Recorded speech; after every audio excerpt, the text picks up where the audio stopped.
नमस्कार और hard reset info में आपका फिर से स्वागत है। इस वीडियो में मैं आपको Oppo Reno 13FS के लिए सबसे बेहतरीन शॉर्टकट्स और जेस्चर दिखाऊंगा। तो चलिए शुरू करते हैं। हमारे लिए सौभाग्य की बात है कि हम सेटिंग्स में हर एक जेस्चर और शॉर्टकट्स की एक अच्छी सूची पा सकते हैं। तो चलिए सेटिंग्स में चलते हैं। फिर हम थोड़ा और नीचे स्क्रॉल कर सकते हैं और एक्सेसिबिलिटी एंड कन्वीनियंस सेटिंग्स में जा सकते हैं। यहाँ हमारे पास एक्सेसिबिलिटी का विकल्प है। मैं खुद एक्सेसिबिलिटी के बारे में ज़्यादा गहराई में नहीं जाऊँगा क्योंकि इस विषय पर हमारे पास अन्य वीडियो भी हैं। हालांकि इसके ठीक नीचे हमारे पास विंडोज़ एंड जेस्चर्स का विकल्प है और ये वे जेस्चर हैं जो मल्टीटास्किंग और विंडोज़ के ज़रिए नेविगेट करने से जुड़े हुए हैं। सबसे पहला और मुख्य विकल्प है स्क्रीन रिकॉग्निशन। तो मूल रूप से ये कुछ ऐसा है। ये एक ऑटोमेटिक एआई फीचर है जो आपके स्क्रीनशॉट्स में हर एक चीज़ को स्कैन करेगा। तो हम स्क्रीन रिकॉग्निशन को सक्षम कर सकते हैं। हम सहमति देकर आगे बढ़ सकते हैं। हम कर सकते हैं, हम नोटिफिकेशन की अनुमति दे सकते हैं और हम इसे आजमा सकते हैं। तो उदाहरण के लिए आप यहीं पर एक स्क्रीनशॉट ले सकते हैं। अरे ये तो हैरान करने वाला है, शॉर्टकट्स पर ट्यूटोरियल। लेकिन हाँ, हम आगे बढ़ेंगे। हम बाद में शॉर्टकट्स के बारे में बात करेंगे। मैं तो बस आश्चर्यचकित हूँ कि उन्होंने ऐसा किया। आप यहाँ एक छोटा सा ट्यूटोरियल देख सकते हैं। तो ऐसा होना चाहिए जैसे, क्या ये यहाँ है? ओह, स्मार्ट साइड बार। ज़रूर, आए शुरू करें। ओह, मैं नहीं देख रहा। ये रोचक है। ओह, स्क्रीन पहचान काम नहीं कर रही है, या शायद मुझे पता ही नहीं है कि कैसे करना है। आप इसे फाइल डॉक में तो आसानी से सहेज सकते हैं, लेकिन इसके अलावा और कुछ भी नहीं, जो वास्तव में दुर्भाग्यपूर्ण है। हम शायद इन्हें बाहर जाकर साझा कर सकते हैं, लेकिन हाँ, मुझे सच में ये बिल्कुल भी समझ नहीं आ रहा कि हम इसे स्मार्ट स्कैनिंग जैसी चीज़ में कैसे साझा कर सकते हैं। या शायद नहीं, स्मार्ट नहीं, ये तो बस ऐसे फाइल डॉक में सहेजता है। खैर, ये थोड़ा निराशाजनक है में। हालांकि जैसा कि आप देख सकते हैं, हमारे पास स्क्रीनशॉट्स को फाइल डॉक्स में सहेजने का एक अच्छा तरीका है ताकि हम उन्हें बाद में सहेज सकें। खैर, चलिए इस एआई फीचर को छोड़ देते हैं जो लगभग काम कर रहा है शायद, या फिर मुझे बस इसे इस्तेमाल करना नहीं आता, और अब कुछ और देखते हैं। अगला है हमारे पास फ्लेक्सिबल विंडो और स्प्लिट व्यू। स्प्लिट व्यू मूल रूप से हमें दो एप्लीकेशन एक साथ इस्तेमाल करने देगा। हम इसे आजमा सकते हैं, हालांकि दुर्भाग्यवश सेटिंग्स समर्थित नहीं है। तो चलिए फायरफॉक्स पर चलते हैं। आइए फायरफॉक्स को इस व्यू में लाने की कोशिश करते हैं, और उदाहरण के लिए चलिए क्रोम पर चलते हैं। और अब हमारे पास अगला ट्यूटोरियल है। जैसा कि आप देख सकते हैं, हम डिवाइडर को खींचकर विंडो को बड़ा कर सकते हैं, ठीक इसी तरह, जो कि काफ़ी अच्छा है। और जैसा कि आप स्पष्ट रूप से देख सकते हैं, अब हम बिल्कुल सही जगह पर हैं, हालांकि हमें उन सारी चीज़ों पर क्लिक करना पड़ता है। हे भगवान, हे भगवान, हे मेरी अच्छाई। ये तो बहुत सारी चीज़ें हैं। तो चलिए चलते हैं। ठीक है, अब हम स्प्लिट व्यू विकल्प का उपयोग करके एक साथ दो ब्राउज़र चला रहे हैं। अगर आप स्प्लिट व्यू विकल्प से बाहर आना चाहते हैं तो आपको बस क्लिक करना है, और मूल रूप से अब मैंने दुर्भाग्यवश फ्लोटिंग विंडो भी दिखा दी, जो कि काफ़ी मज़ेदार है, लेकिन मैं कर सकता हूँ। हाँ ठीक है, मुझे बस इसे हटा लेने दीजिए। अगर आप फ्लोटिंग विंडो को पकड़ते हैं तो ये अपने आप ही स्प्लिट व्यू विंडो में ट्रांसफ़र हो जाएगी। लेकिन एक बार फिर स्प्लिट व्यू को हटाने और उससे पूरी तरह से बाहर निकलने के लिए आपको बस एक चीज़ को नीचे की ओर खिसकाना है, और अब फायरफॉक्स फिर से पूरी स्क्रीन को कवर कर रहा है। अगर हम वापस सेटिंग्स में जाएं, दरअसल मैं आपको स्प्लिट व्यू से जुड़े एनिमेशन दिखा सकता हूं। तो हम स्मार्ट साइड बार से भी स्प्लिट व्यू में आसानी से जा सकते हैं, बस इसी तरह एक साधारण और सहज मूवमेंट से। और अंत में हम रीसेंट टास्क से भी स्प्लिट व्यू में जा सकते हैं। तो अगर हम यहाँ जाए तो आप इन 3 डॉट्स पे क्लिक कर सकते हैं और फ्लोटिंग विंडो या स्प्लिट स्क्रीन को सक्षम कर सकते हैं। फ्लोटिंग विंडो की बात करें तो चलिए इसके बारे में बात करते हैं, क्योंकि यह भी काफ़ी अच्छा है। हालांकि मैं इसमें ज़्यादा गहराई में नहीं जाना चाहता, क्योंकि हमारे पास फ्लोटिंग विंडो पर ख़ास तौर पर ट्यूटोरियल्स हैं। लेकिन जैसा कि मैंने पहले कहा, यह बस एक फ्लोटिंग विंडो है, जैसे आपकी पसंदीदा एप्लीकेशन का छोटा वर्जन। और हाँ, और आप चाहें तो ट्यूटोरियल भी देख सकते हैं बस इसी तरह, लेकिन आप जानते हैं इसमें कुछ खास जटिल नहीं है। खैर, अब चलते हैं और भी दिलचस्प और महत्वपूर्ण शॉर्टकट्स और जेस्चर्स की ओर। हमारे पास शायद ये जेस्चर नहीं है सच कहूँ तो, लेकिन मुझे लगता है कि ग्लव्स मोड वाकई में बहुत उपयोगी है, खासकर अगर आपके इलाके में सर्दी पड़ती है और ठंड होती है, जहाँ दस्ताने पहनना आम है और फ़ोन का इस्तेमाल मुश्किल हो जाता है। और आप जानते हैं कि आप दस्ताने पहन रहे हैं, और जैसा कि कोई भी दस्ताने पहनने वाला हमेशा कहेगा, जब आप दस्ताने पहनते हैं तो आप अपने फ़ोन का सही से इस्तेमाल नहीं कर सकते, और ग्लव्स मोड का इस्तेमाल करके आप ये काम आसानी से कर सकते हैं, जो कि काफ़ी अच्छा है।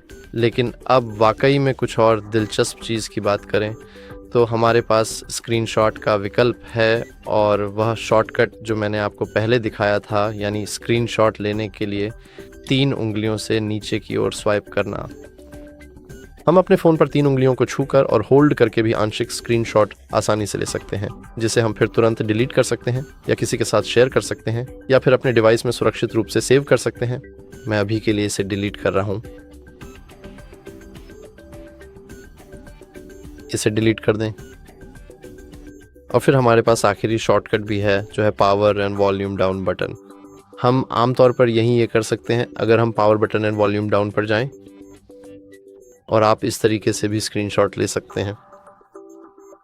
हालांकि अब हम इसे छोड़ सकते हैं और जेस्चर एंड मोशंस में स्क्रॉल कर सकते हैं, और यहाँ हमारे पास हर एक जेस्चर और मोशन की पूरी सूची है। सबसे पहला है स्क्रीन ऑफ जेस्चर, जो काफ़ी दिलचस्प है, क्योंकि ये हमें कुछ चीज़ें इस्तेमाल करने और सक्षम करने की सुविधा देते हैं जब हमारी स्क्रीन बंद होती है। तो उदाहरण के लिए पहला और सबसे सुविधाजनक मेरी राय में बस डबल टैप करके स्क्रीन को ऑन और ऑफ करना है। ये यहाँ काम करेगा। ओह, ये यहाँ काम नहीं करेगा, ये निराशाजनक है। लेकिन अगर हम बस डबल टैप करें तो हम अपनी स्क्रीन को ऑन कर सकते हैं, बस ऐसे ही। और फिर हम इनमें से कई महत्वपूर्ण और उपयोगी चीज़ें भी आसानी से सक्षम कर सकते हैं। तो उदाहरण के लिए मैं बस इस विशेष फीचर को सक्षम करूंगा, और अगर मैं अपनी स्क्रीन को लॉक कर दूं और एक उल्टा वी बना दूं तो मेरी कैलकुलेटर अपने आप तुरंत चालू हो जाएगी। और यह कैमरा, टॉर्च ऑन और ऑफ, म्यूज़िक कंट्रोल, जेमिनी और रिकॉर्डर के साथ भी इसी तरह से बहुत प्रभावी ढंग से काम करेगा, जो कि वास्तव में काफ़ी अच्छा है।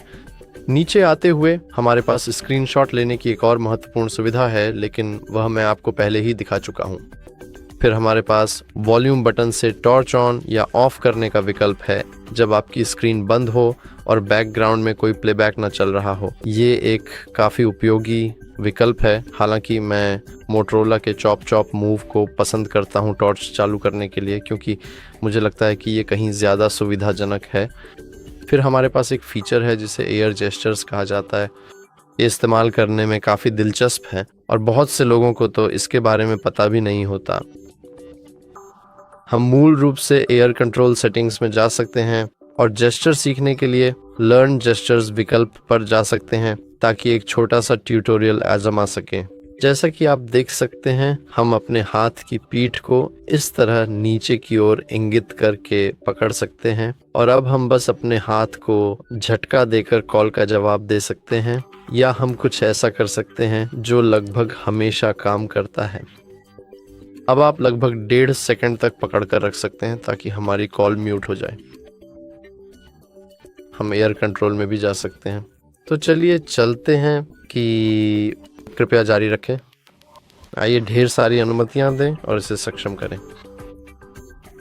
और इसमें यह सुविधा भी है कि शायद कॉल्स को म्यूट न कर पाएं, लेकिन आप जानते हैं, बस अपने फ़ोन का इस्तेमाल कर सकते हैं। ये इतना उपयोगी नहीं है कि हम इस छोटे से मूव से चीज़ों को स्क्रॉल कर सकें, लेकिन ये ध्यान देने लायक है कि ये भी काफ़ी अच्छा फीचर है, लेकिन मैं फ़िलहाल इसे अक्षम ही रखूँगा। हमारे पास एयर स्क्रॉल भी है, जिसके बारे में मैंने पहले ही बात की थी। आप जानते हैं, अगर आप लगातार डूम स्क्रॉलिंग कर रहे हैं लेकिन इतने अधिक थके हुए हैं कि यह चीज़ नहीं कर सकते, तो आप बस ऐसा कुछ कर सकते हैं जो लगभग हमेशा पूरी तरह से और प्रभावी ढंग से काम करता है। और अब आप जानते हैं, हम अपने फ़ोन को स्क्रॉल करने के लिए ऐसा कुछ कर सकते हैं। सचमुच ये है एयर स्क्रॉल। ये काफ़ी मज़ेदार है, लेकिन व्यक्तिगत रूप से मुझे ये इतना उपयोगी नहीं लगता। लेकिन आप जानते हैं, अगर आप चाहें तो बस इसका इस्तेमाल कर सकते हैं। ये पूरी तरह से आप पर निर्भर है। फिर अगर हम नीचे स्क्रॉल करें तो हमारे पास 4 आखिरी चीज़ें हैं जो शायद जेस्चर नहीं हैं, बल्कि ये ज़्यादा भावनाओं जैसी हैं, लेकिन फिर भी ये बहुत बहुत उपयोगी हैं। सबसे पहली है रेज टू वेक। ये काफ़ी हद तक खुद ही स्पष्ट है। अगर हमारा फ़ोन बंद है और हम बस उसे उठाते हैं तो ये अपने आप ही ऑन हो जाता है, जो कि वास्तव में काफ़ी सुविधाजनक है। और यह मूल रूप से पावर बटन का इस्तेमाल करने या स्क्रीन को ऑन करने के लिए डबल टैप करने की ज़रूरत को पूरी तरह से ख़त्म कर देता है। फिर हमारे पास है lift to ear to answer calls. मैं आपको ये दिखा नहीं सकता क्योंकि अभी कोई मुझे कॉल नहीं कर रहा है, लेकिन मुझे लगता है कि ये भी काफ़ी हद तक खुद ही स्पष्ट है। फिर हमारे पास है on to switch to receiver. जब भी आप अपना फ़ोन अपने कान के पास ले जाएंगे तो ये अपने आप एक स्पीकर से दूसरे स्पीकर पर, यानी आपके कान के पास वाले स्पीकर पर स्विच कर देगा। और आखिर में हम अपने फ़ोन को इस तरह पलटकर अपनी कॉल्स को म्यूट कर सकते हैं, और हम यहाँ इस विकल्प को भी सक्षम कर सकते हैं। और अगर हम इसे छोड़ दें तो मेरा ख्याल है कि मुझे लगता है कि लगभग सब कुछ हो गया है। आखिरी चीज़ जो मैं आपको दिखाना चाहता हूँ वह है पावर बटन, और पावर बटन से शॉर्टकट्स को बदलने की सुविधा। फ़िलहाल पावर बटन को दबाकर रखने पर हमारा डिजिटल असिस्टेंट सक्रिय हो जाता है, तो हम इसे आसानी से चेक कर सकते हैं। जैसा कि आप देख सकते हैं, हमारे पास गूगल का डिजिटल असिस्टेंट है। कितना शानदार है। लेकिन अगर हम चेंज सेटिंग्स पर क्लिक करें तो हम इसे पावर मेन्यू में बदल सकते हैं, तो बस इसी तरह। और ये भी काफ़ी अच्छा है। लेकिन हाँ, मुझे लगता है कि इस वीडियो के लिए अभी के लिए इतना ही काफ़ी है। अगर आपको ये वीडियो वास्तव में उपयोगी लगा हो तो कृपया इसे लाइक करना और हमारे चैनल को सब्सक्राइब करना बिल्कुल भी ना भूलें। इस वीडियो को देखने के लिए आपका बहुत बहुत धन्यवाद।